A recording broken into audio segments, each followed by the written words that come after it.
Hello guys, welcome back to our channel. Episode ആരംഭിക്കുമ്പോൾ കാണിക്കുന്നത് ഹോസ്പിറ്റലാണ്. അങ്ങനെ വിശാലിന് ബോധം വരികയാണ്. ഇത് കാണുന്ന ഗായത്രിക്ക് സന്തോഷമാകുന്നു. അതേസമയം ഗാർഗി പാറുവിൻ്റെ അടുത്തേക്ക് ചെന്ന് ഈ കാര്യം പാറുവിനെ അറിയിക്കുന്നു. എന്നാൽ അതേസമയം ഇതൊക്കെ കേട്ടുകൊണ്ട് നിൽക്കുന്ന പ്രഭാവതിയും പ്രതാപനും ഞെട്ടലോടെ നിൽക്കുകയാണ്. പിന്നീട് കാണിക്കുന്നത് ഗാർഗി പാറുവിനെ കൂട്ടിക്കൊണ്ട് ഹോസ്പിറ്റലിലേക്ക് ചെല്ലുന്നതാണ്. അങ്ങനെ ഐസിയുവിൻ്റെ അകത്തേക്ക് വിശാലിനെ കാണാനായി പാറു ചെല്ലുകയാണ്.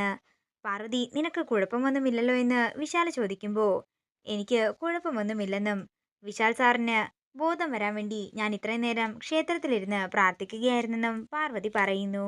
സാറിന് ഒന്നും വരാതെ ഉദയനൂരമ്മ കാത്തോളുമെന്നും പാറു പറയുന്നു. പിന്നീട് കാണിക്കുന്നത് പ്രഭാവതിയെയും പ്രതാപനെയുമാണ്. പ്രഭാവതി ദേഷ്യത്തോടെ പറയുകയാണ്, അവൻ ആ കിടപ്പിൽ തന്നെ കിടന്ന് ചത്തുപോകുമെന്നാ ഞാൻ കരുതിയത്. ആയുസിന്റെ ബലം എന്നല്ലാതെ എന്ത് പറയാനാ. എന്താണെങ്കിലും വിശാല് ഹോസ്പിറ്റലിൽ നിന്നും വീട്ടിലേക്ക് വരാൻ കുറച്ച് ദിവസങ്ങളെടുക്കും. അത്രയും ദിവസം പാർവതിയും എന്താണെങ്കിലും ഇവിടെ തന്നെ ഉണ്ടാകും. അപ്പോൾ നമ്മൾ കണ്ടെത്തണം പാർവതി വിശാലിനെയും കൂട്ടി ആരെയാണ് കാണാൻ പോകാനിരുന്നതെന്ന്. ഒന്നെങ്കിൽ നമ്മൾ അയാളെ കണ്ടെത്തണം, അല്ലെങ്കിൽ അയാളെ അങ്ങ് തീർത്തേക്കണം. പിന്നീട് കാണിക്കുന്നത് ഹോസ്പിറ്റലാണ്. ഡോക്ടർ പുറത്തേക്ക് വന്നിട്ട് പറയുകയാണ്, വിശാല് അപകടനില തരണം ചെയ്തിട്ടുണ്ട്. ഇതെന്താണെങ്കിലും ഒരു മെഡിക്കൽ മിറാക്കിൾ തന്നെയാണ്. ഇപ്പോഴാണ് ഡോക്ടർ ഒന്ന് സമാധാനമായത് എന്ന് പറഞ്ഞുകൊണ്ട് ഗോപിനാഥ് ഡോക്ടറിനോട് നന്ദി പറയുകയാണ്. അതേസമയം പ്രഭാവതി അങ്ങോട്ടേക്ക് വരുന്നു. തുടർന്ന് പ്രഭാവതിയും ഡോക്ടറിനോട് നന്ദി പറയുമ്പോൾ ഡോക്ടർ പറയുകയാണ്, കുറച്ച് ദിവസങ്ങൾക്കുള്ളിൽ വിശാല് പൂർണ്ണ ആരോഗ്യവാനായി മടങ്ങി വന്നോളും. നിങ്ങളിനി വിഷമിക്കുകയൊന്നും വേണ്ട. പക്ഷേ അത്രയും ദിവസം വിശാല് ഇവിടെ തന്നെ ഉണ്ടാകണം. എൻ്റെ മോൻ്റെ ജീവിതം തിരികെ തന്നതിന് ഡോക്ടറിന് എന്ത് വേണമെങ്കിലും തരാം. എന്ത് വേണമെന്ന് പ്രഭാവതി ചോദിക്കുമ്പോൾ ഡോക്ടർ പറയുകയാണ്, അയ്യോ എനിക്കൊന്നും വേണ്ട. നിങ്ങളുടെയും നിങ്ങളുടെ മരുമകളുടെയും ദൈവവിശ്വാസം കൊണ്ട് മാത്രമാണ് നിങ്ങളുടെ മകൻ ജീവിതത്തിലേക്ക് തിരിച്ചു വന്നത്. ആ കുട്ടിയുടെ പ്രാർത്ഥനയാണ് എല്ലാത്തിനും കാരണം. നിങ്ങൾക്ക് എന്തെങ്കിലും ചെയ്യണമെങ്കിൽ അത് ദൈവത്തിന് ചെയ്യുന്നതായിരിക്കും നല്ലത്.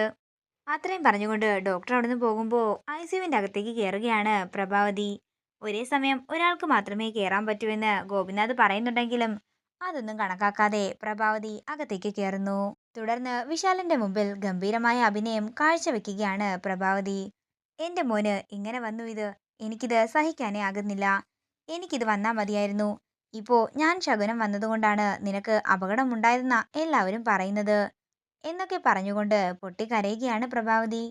അമ്മ വിഷമിക്കേണ്ട, അമ്മയുടെ സ്നേഹമൊക്കെ എനിക്ക് നന്നായിട്ട് അറിയാവുന്നതല്ലേ.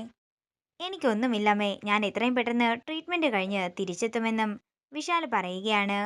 അതേസമയം പാറുവിന് പ്രഭാവതിയുടെ അഭിനയം കണ്ട് എന്തൊക്കെയോ സംശയങ്ങൾ തോന്നുകയാണ്. പിന്നീട് കാണിക്കുന്നത് പ്രതാപൻ സുകുമാരനെ കണ്ടെത്തുന്നതാണ്. സുകുമാരനെ കണ്ട് ഞെട്ടിലോടെ നിൽക്കുകയാണ് പ്രതാപൻ.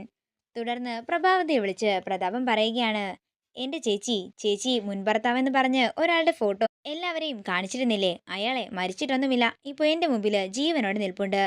അയാളാണ് പാർവതിക്ക് കിട്ടിയ ഏറ്റവും വലിയ തെളിവ്. ഇത് കേൾക്കുന്ന പ്രഭാവതി ഞെട്ടലോടെ നിൽക്കുകയാണ്. പ്രതാപ, നീ എന്താണെങ്കിലും അവിടെ തന്നെ നിൽക്ക്, ഞാൻ ഉടനെ വരാമെന്ന് പറഞ്ഞ് പ്രഭാവതി കോൾ കട്ട് ചെയ്യുന്നു. ഇതോടുകൂടി ഇന്നത്തെ എപ്പിസോഡ് ഇവിടെ തീരുകയാണ്. വീഡിയോ ഇഷ്ടമായെങ്കിൽ മറക്കാതെ ലൈക്ക് ചെയ്യുക, ഷെയർ ചെയ്യുക, കമന്റ് ചെയ്യുക. കൂടുതൽ സീരിയൽ അപ്ഡേറ്റ്സിനായി മറക്കാതെ സബ്സ്ക്രൈബ് ചെയ്യുക നയൻസ് ക്രിയേഷൻസ്.